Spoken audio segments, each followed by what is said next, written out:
Good morning, everybody. Welcome back to Machete Adventure.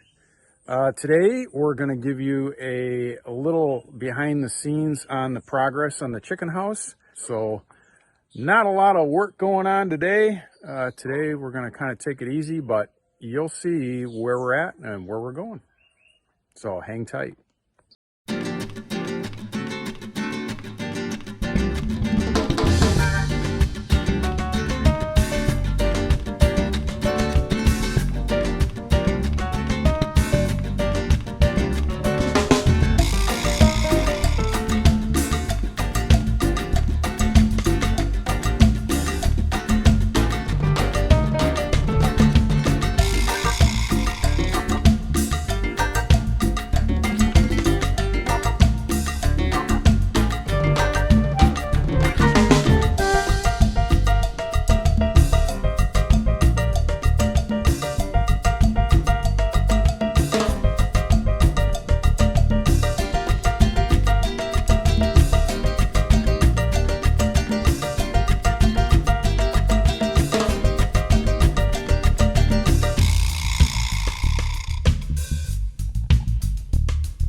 All right, we've made it down to the chicken coop in progress.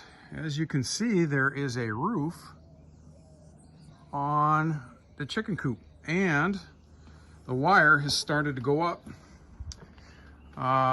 We have decided to attach the wire as such on the outside.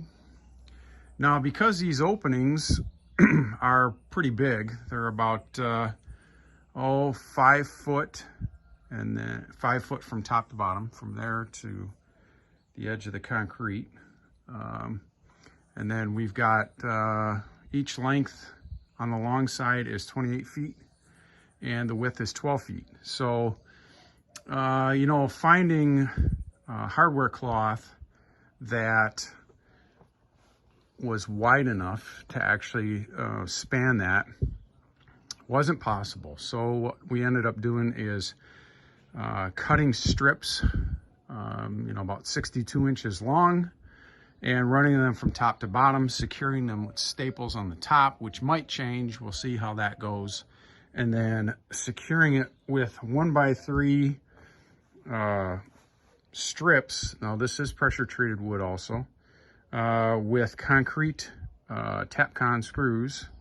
And we're more or less pinching the wire on the bottom. Now, the other thing we came into is how do you tie these together?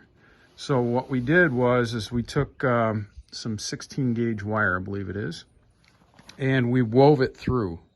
As you can see, it's kind of hooked on the bottom, and then we wove it in and out, in and out, in and out, and more or less stitched it all the way to the top and then tied it off. So that's what we did with all these panels. We're gonna take a quick walk inside. Now, mind the mess. Obviously, this has to be cleaned up yet. There's a lot of leftover rubble from taking out walls and doing concrete work and everything else. It is a chicken coop, so it's not perfect. The corners were a real pain, and that's because we had to wrap around the edge of the building. We didn't want any gaps, so up on this corner, we tied it in, had to bring it down and then go around this post.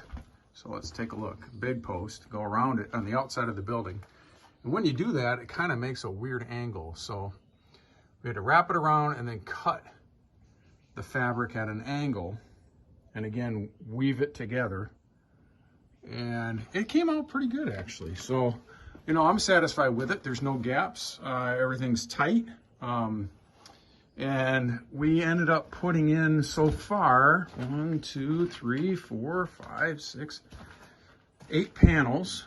And we still have to do all the way around this side. And the doorway, of course. Now, I've started on the door. This is a little bit tricky too because I got to tie in the concrete on one side for the door, but this is kind of what we have going on. It's a solid door. That might change. We'll see how it goes, but it's constructed very, very heavily. 2x4s and 1x10s, I believe it is. Or these are 1x8s. And then I just got some hardware and a kit, and that's going to be the door. The doorway is going to be a little tricky because obviously we have the door here, okay, between these two concrete uprights, and then there's a step coming in. But what's going to be tricky about it is I got to get the door in there, and then I have to wire this off so that way nothing can get in or out of it. And I'm going to have to put a header in here so that I can tie in wire back to that header and basically have wire going to the door but not getting in the way of the door. The other tricky part is going to be right here on the edges. I'm going to have to tie this back somehow to the concrete again, so there's no gap. So there's going to be like a wedge shape right here that's going to come down, and it's going to have to tie into this concrete. So I can basically add a break in here and up. So it's going to be a little tricky around the doorway. Same thing on this side when we go to wrap around this corner and around the building, but we'll get there. I don't know. Tell me what you think. Get down in those comments. Questions, comments, you know, whatever you got, throw it my way. And I'll try my best to answer it. Make sure you subscribe and, you know, make sure you hit thumbs up. So have a great day.